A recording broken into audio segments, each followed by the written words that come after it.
Hi, I'm Jane M. Mason from Watching Paint Dry, LLC, and in this little mini demo, we're going to talk about how you get set up to begin your watercolor painting. And today, I'm at a round table. I like it because it's bigger, but there's some special considerations. When your table is round, you need to think through how you're going to arrange your materials. So for example, generally I keep my palette this way with my brushes on the side and the paint here, but because I have a round table, I'm going to turn it this way, so the brushes will be at the top. This is a Stephen Quiller palette, and it's his small palette. He has a large one too. For painting on plein air, outside, I like the smaller palette for two reasons. It's a little smaller, easier to carry, there's plenty of room for mixing paint, but in addition, it has a tray that I can put my brushes right here, so I don't have to worry about some other place of balancing brushes. My brushes, a few watercolor pencils, things like that are right here beside me. And as I also get ready, I have nice clean water. This can be tap water, or if you're at a place where the water has a lot of minerals, you might prefer using distilled water, drinking water, something like that. But this is tap water. You'll see a bee's landed on me. As we discussed, this is one of the things that happens when you're painting outside. Sometimes the paint itself attracts bees. I'm not alarmed about that. I just go with the flow. I have a watercolor block that I'm using, and this happens to be an Arches block, so the paper is glued into a pad, and this is what I'll be using. As I'm looking out over the scene, the way I'm arranged, the land is dropping away. I'd like to have my paper tilted a little bit more towards me, so I'm actually using just a paper towel roll and another block, kind of squished. The paper towel roll is a little squished, so I can balance my paper on that. Some people might use an easel. I generally find that the materials I bring with me are enough. And when you're painting on plein air, you try to be as limited with your materials as you can. A good friend of mine, Billyo, says any on plein air painter who takes more than 6 brushes is simply insecure. I get a huge kick out of that. And I think that's pretty true. I haven't counted my brushes, but let's count. I have one round brush, and I'll put that right here. And you can see that it has a nice big, this is called the belly of the brush. It has a nice big belly. This is the ferrule. This is a good quality brush. I have one 3/4 inch flat brush, and a flat brush just means that the ferrule is dented or pulled together here, so the bristles arrange themselves in a flat plane rather than round. I have a much smaller round brush here. And again, just a round brush. This is a fan brush, and generally I have a 1/4 inch flat brush. One more round brush. Sometimes I'll paint with 2 hands and I'll need a round brush in each hand. If I can think about that, I'll do that for you in a painting coming up. And then here I have another smaller flat brush.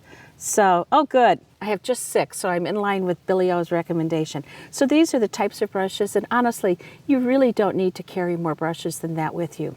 In addition to my brushes, I also have a couple of watercolor pencils, sometimes, and a watercolor crayon. This is a watercolor crayon, which means it's all pigment. I've just covered it with tape, so when it gets wet, my hands won't get too dirty. But if I had the tape off, it would just be pigment all the way through. Then I have 2 watercolor pencils. These are both green. They can come in a whole array of colors. You can get whatever you want to.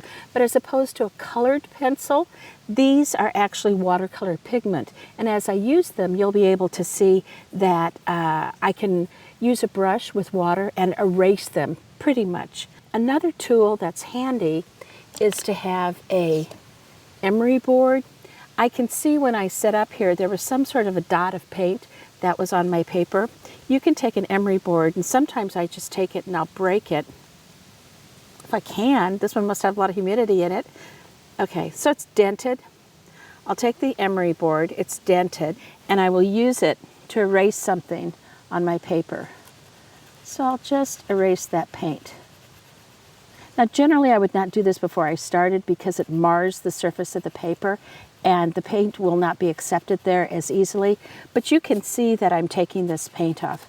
If in a finished painting you'll end up with some spatters that you don't want, I don't want to do anymore because it's going to make the paper rougher, and so I'm going to leave it like that. But using an emery board, it's kind of nice that you can take off some things if they have gotten in places where you don't want them to. So I keep an emery board with me, and sometimes I'll use this happens to be a duplicate card for movies, and so if you take your card, this is something that we can use for scratching. I've cut it so that it has a zigzag edge, which you can almost use like a fan brush. It has a flat edge, it has a sharp corner, it has a long edge, and then it has rounded corners. This particular tool gives me a lot of options in scraping, many times when I'm doing rocks, I'll use this tool to scrape and leave marks, and it can be really handy. I don't use it as much, so I keep it under my little paper towel here. I know it's there, but it's not in my way. So I have my paint, and I have it arranged in a color wheel type of arrangement, which makes sense to me. You don't have to do it that way. I have a spray bottle with water in it, and I will just spray my paint. Painting outside, in the wind, the paint dries pretty quickly. It's not as windy today as some days, and so I think this will be kind of the perfect day for painting. A little chilly, but that's no problem. It's fall, it's beautiful, there's dappled light. This is almost the ideal condition. So I have my paper pretty wet. I have my other supplies here, like extra watercolor pencils. I have my paper set to go. I have a beautiful scene in front of me, and deep breath, and I'm ready to go. That's how you get set up to do a watercolor painting. Thanks for joining me. I'm Jane and Mason from Watching Paint Dry, LLC.